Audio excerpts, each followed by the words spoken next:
Craziest thing you found during inspection? People always ask that question, the craziest thing you found at a home inspection.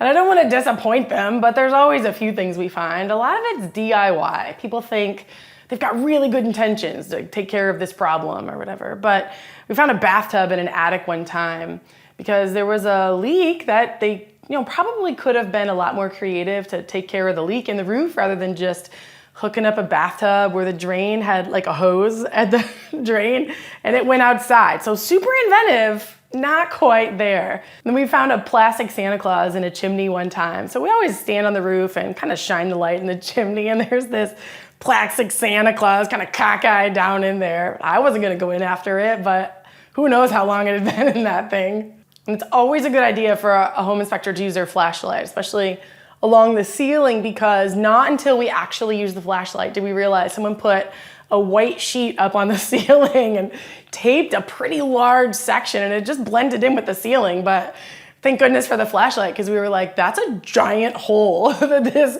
bed sheet is now covering up. Stuff like that all the time. People try and rig things up on their own, and more power to them, but when they go to sell the house, it's probably not a very good idea.